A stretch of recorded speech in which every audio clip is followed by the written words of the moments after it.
আসসালামু আলাইকুম আপনারা বোনেরা ভাইয়েরা, আপনারা কেমন আছেন? আলহামদুলিল্লাহ ভালো আছেন। সেদিন দেখেছেন হয়তো একটা রাতা মুরগি আমি ফেসবুকে আমার বোনের বাড়িতে গেছি মতো ধরাইতে আছে। যাই হোক, ও আমার আপন বোন না, কিন্তু যখন আমার স্বামীর বাড়ির থেকে আমি চলে আসছিলাম, আমার স্বামী আমার 7টা বাচ্চা নিয়ে যখন আমাকে বের করে দিয়েছে, ও দ্বিতীয়বারে বিয়ে করেছে, তখন উনি আমাদের অনেক সাহায্য সহযোগিতা করছে। তাই ওনার আমি নিজের বোনের মতনই দেখি আর কি। যাই হোক, উনি মোরগটা আরও বেশি দামে বিক্রি করতে পারতো, 1.5 কেজি ওজনের।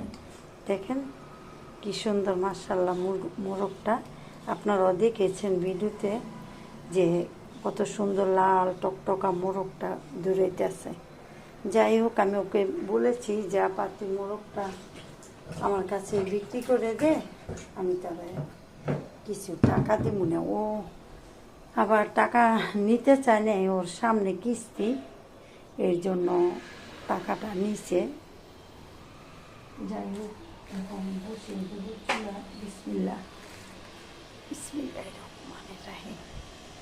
আমি হালকা পরিমাণ তেল দিয়েছি, দেখেন ওই কোনো একটা দিনে বিসমিল্লাহ।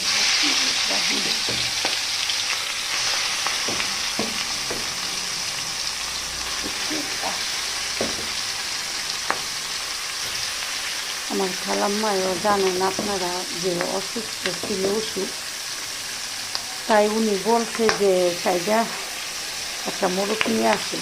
তাই আমি আমার বোনকে বলে মোরগটা হচ্ছে কিনে নিয়ে এসেছি।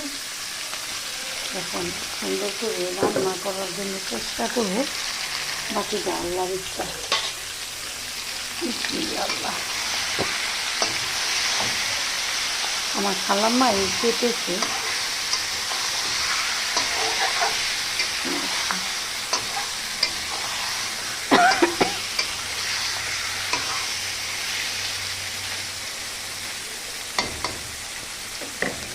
আপনাকে পুরাটাই দেখানোর জন্য চেষ্টা করব। মোরগটার থেকে আস্তে আস্তে তেল উঠতেছে। যাই হোক, আমার আবার ঠান্ডা লাগছে।